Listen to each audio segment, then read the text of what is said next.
வணக்கம் astro Arunji channel நேயர்களே, நான் உங்கள் அன்பான சயின்டிஃபிக் வேதிக் அஸ்ட்ராலஜர் அஸ்ட்ரோ அருண்ஜி பேசுகிறேன். நல்லது நினைப்போம், நல்லதே நடக்கும்.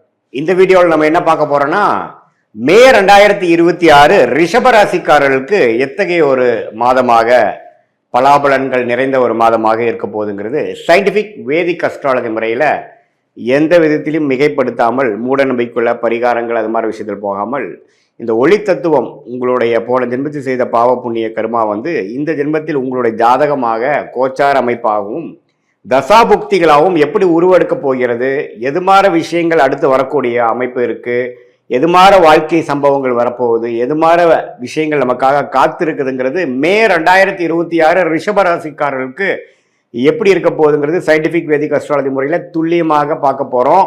இப்போ பாருங்க, ரிஷபராசிக்காரர்களுக்கு குரு 2ஆம் இடத்திலேயே நீடித்திருக்கிறார். சனி 11ஆம் இடத்துல அருமையாக நீடித்திருக்கிறார். 10ஆம் இடத்துல ராகுவும் 4ஆம் இடத்துல கேதுவும்.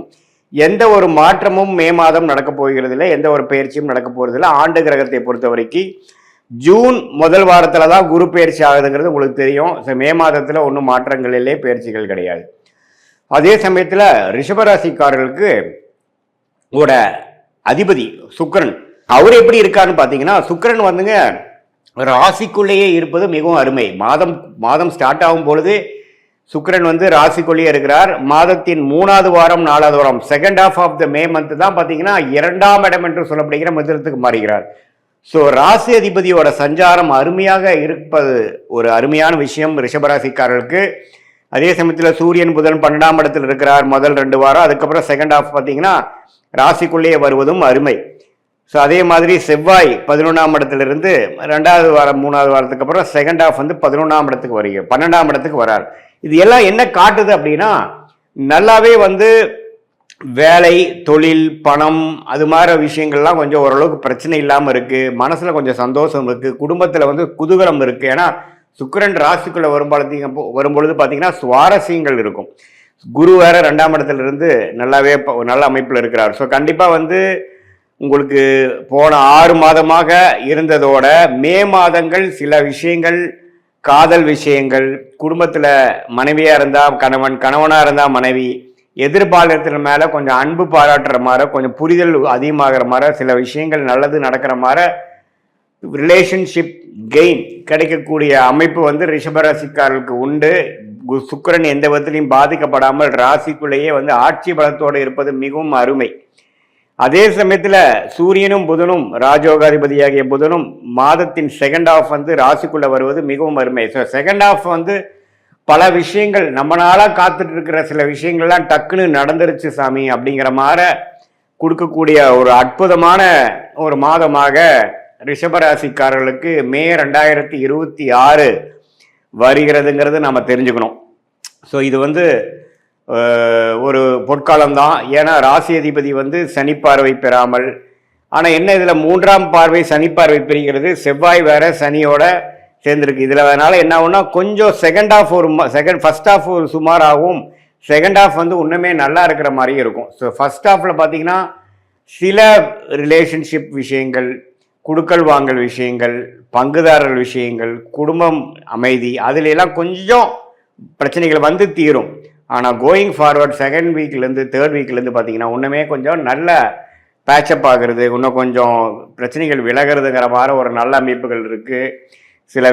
சில வாகனத்தை, பழைய வண்டியை கொடுத்து புது வண்டி வாங்குறது, கார்னு எடுத்துட்டிங்கன்னா ஒரு மேனுவல் வண்டி வச்சுருக்கீங்கன்னா அதை கொடுத்து ஆட்டோமேட்டிக் வாங்குறது, பழைய வீட்டில் சில விஷயங்கள்லாம் மாற்றுறது, பழைய சோஃபா கொடுத்து மாற்றுறது, ஒரு புதுசாக மாடர்னான சில ஃபெசிலிட்டி வாங்குறது, கம்ஃபோர்ட் பண்ணிக்கிறதுங்கிற மாதிரி சில லோன் எடுத்து வாங்கிக்கிறது, அது மாதிரி விஷயங்கள்லாம் ரிஷபராசிக்காரர்களுக்கு அற்புதமாக கொடுக்கக்கூடிய, வசதிப்படுத்திக்கக்கூடிய, சொகுசை இன்க்ரீஸ் பண்ணிக்கக்கூடிய, அதிகரிக்கக்கூடிய ஒரு அற்புதமான மாதமாக மே மாதம் 2026 ரிஷபராசிக்காரர்களுக்கு வருது. சில பேர்த்துக்கு பார்த்தீங்கன்னா திருமணம் ஆகாதவங்களுக்கு டக்குன்னு திருமணம் நடக்கிறது, காதல் விஷயத்தில் ஒரு நல்ல டக்குன்னு ஒரு சில விஷயங்கள் கைகூடுறது. அதே சமயத்தில் தொழிலில் கொஞ்சம் அப்படி இப்படி போயிட்டு இருக்கிறவங்களுக்கு டக்குன்னு ஒரு கான்ட்ராக்ட் கிடைக்கிறது, ஒரு நல்ல ஆர்டர் கிடைக்கிறது, அது மாதிரி விஷயங்கள்லாம் இருக்குது. இதில் ஒரே ஒரு விஷயம், மாதத்தின் முதல் 2 வீக்ஸ் பார்த்தீங்கன்னா செவ்வாய்ங்கிற கிரகம் சனியோட சேர்ந்துருக்கிறதுனால கொஞ்சம் பார்ட்னர்ஷிப்பு, மனைவியாக இருந்தால் கணவனாக இருந்தால் மனைவிங்களை மட்டும் கொஞ்சம் கருத்து வேறுபாடுகள் பிரச்சனைகள் வந்து அப்புறம் விலகலாம். ஸோ ஃபஸ்ட்டு ஆஃப் வந்து கொஞ்சம் கேர்ஃபுல்லாக இருக்கணும். செகண்ட் ஆஃப் ஆஃப் மே மாதம் 2026 நல்ல ஒரு அமைப்பாக வருகிறதுங்கிறது நம்ம தெரிஞ்சுக்கணும். வருமானம் வர வேண்டிய பணம் வந்து 3rd 4th தான் வருது. இதுதான் வந்து ஒரு ரிஷபராசிக்கு பொதுவான பலன்கள் மே 2026 சயின்டிஃபிக் வேதிக் அஸ்ட்ராலஜி முறையில். இது இன்னுமே துல்லியமாக நீங்கள் பார்க்கணும், என்ன மாதிரி தசாபுக்திகள் நடக்குது அப்படிங்கிறலாம் தெரிஞ்சு நீங்கள் பார்க்கணுன்னா உங்களுடைய பிறந்த தேதி, பிறந்த நேரம், பிறந்த உரை கொடுத்து உங்களுடைய ஜாதகத்தை திருக்கணித பஞ்சாங்கம் பிரகாரம் போட்டு நீங்கள் ரிஷபராசியில் ரோகிணி நட்சத்திரத்தில் பிறந்திருக்கீங்களா, கிருத்திகை நட்சத்திரத்தில் பிறந்திருக்கீங்களா, மிருகசீரிஷ நட்சத்திரத்தில் பிறந்திருக்கீங்களா, இப்போ உங்களுக்கு என்ன தசாபுக்தி போய் கொண்டிருக்கிறது, தசநாதன் புக்திநாதன் இப்போ நம்ம பேசுகிற கோச்சாரத்தில் எப்படி இருக்கிறார், என்ன லக்னத்தில் பிறந்திருக்கீங்க, அந்த லக்னத்துக்கு யோகமான தசைகள் போயிட்டு இருக்காங்கிறதெல்லாம் சேர்த்து வைத்து இப்போ நம்ம பேசின பொது பலனையும் சேர்த்து வைத்து பார்க்கும் பொழுது இன்னுமே துல்லியமான பலன்களை எடுக்கலாம்.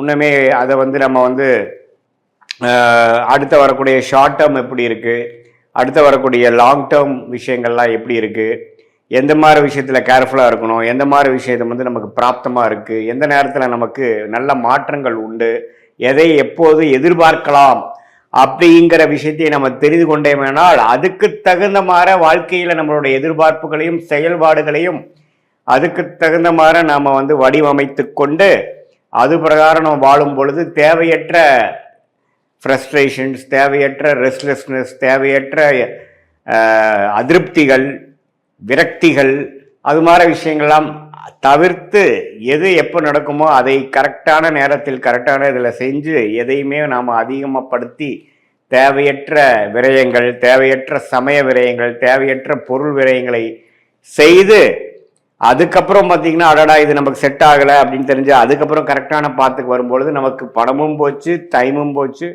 நம்ம ஒன்றும் 1000 வருஷம் வாழ போகிறதில்ல. நல்ல ஒரு ஆயுசு இருந்தால் ஒரு 75-80 வருஷம் வாழும் பொழுது அது நம்ம வேலை தொழிலுங்கிறது ஒரு 30-40 வருஷம்தான் நம்ம வந்து உருப்படியாக பண்ண போகிறோம்.